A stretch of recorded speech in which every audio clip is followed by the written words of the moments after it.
New ইয়র্কে অনুষ্ঠিত হল প্রথম আন্তর্জাতিক বৌদ্ধ উৎসব, সম্প্রীতি ও বিশ্বশান্তির অনন্য মেলবন্ধন।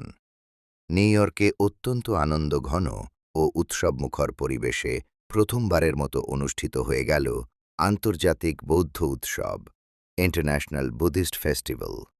গতকাল ২৮ জুন ২০২৬ রবিবার নিউ ইয়র্কের বাংলাদেশি বৌদ্ধ কমিউনিটি এবং অন্যান্য দেশের বৌদ্ধ সম্প্রদায়ের যৌথ উদ্যোগে এই ঐতিহাসিক উৎসবের আয়োজন করা হয়।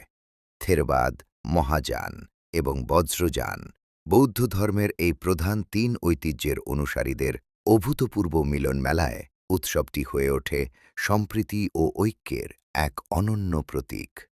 ঐতিহাসিক এই উৎসবে প্রধান অতিথি হিসেবে উপস্থিত ছিলেন নিউ ইয়র্ক সিটির মাননীয় মেয়র জোহরান মামদানি। এছাড়া বিশেষ অতিথি ও মূল বক্তা হিসেবে উপস্থিত থেকে উৎসবের তাৎপর্য তুলে ধরেন আমন্ত্রিত বিশিষ্ট অতিথিবৃন্দ।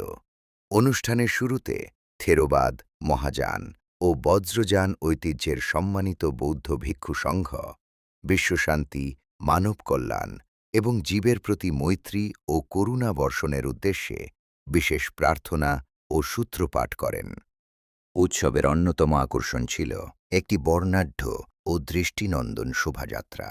এছাড়া বিভিন্ন দেশের ঐতিহ্যবাহী সাংস্কৃতিক পরিবেশনা অনুষ্ঠানটিতে যোগ করে ভিন্ন মাত্রা। শুধু বৌদ্ধ সম্প্রদায় নয়, বরং বিভিন্ন জাতি, ধর্ম ও বর্ণের মানুষের স্বতঃস্ফূর্ত অংশগ্রহণ এই উৎসবকে সার্বজনীন রূপ দেয়, যা নিউ ইয়র্কের বুকে বৌদ্ধ ঐতিহ্যের সমৃদ্ধি এবং সাম্প্রদায়িক সম্প্রীতির এক উজ্জ্বল দৃষ্টান্ত স্থাপন করেছে। অনুষ্ঠানের মূল বক্তা তার বক্তব্যে এই ঐতিহাসিক আয়োজনের অংশ হতে পেরে গভীর অনুভূতি ও সম্মান প্রকাশ করেন।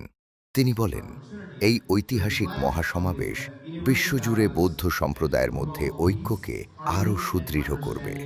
একই সাথে বুদ্ধের চিরন্তন শিক্ষা, মৈত্রী, করুণা, সচেতনতা এবং শান্তিপূর্ণ সহাবস্থানের বাণী মানুষের মাঝেতে ছড়িয়ে দিতে এটি অনন্য ভূমিকা রাখবে। বক্তা তার বক্তব্যে নিউ ইয়র্কের বাংলাদেশ বৌদ্ধ বিহারের মান্যবর অধ্যক্ষ ভেনারেবল মুদিতারত্নের প্রতি বিশেষ ধন্যবাদ ও কৃতজ্ঞতা জ্ঞাপন করেন, যার আন্তরিক আমন্ত্রণে তিনি এই গৌরবময় উৎসবে যোগদানের সুযোগ পেয়েছেন। শান্তিতে বসবাস করুক, এই মহতী প্রার্থনার মধ্য দিয়ে উৎসবের মূল পর্বের সমাপ্তি ঘটে। নিউ ইয়র্কের বুকে প্রথমবারের মতো আয়োজিত এই আন্তর্জাতিক বৌদ্ধ উৎসব প্রবাসী বাঙালি সমাজসহ বিশ্ব বৌদ্ধ সম্প্রদায়ের ইতিহাসে একটি মাইলফলক হিসেবে স্মরণীয় হয়ে থাকবে। আন্তর্জাতিক ডেস্ক, বুদ্ধ বার্তা।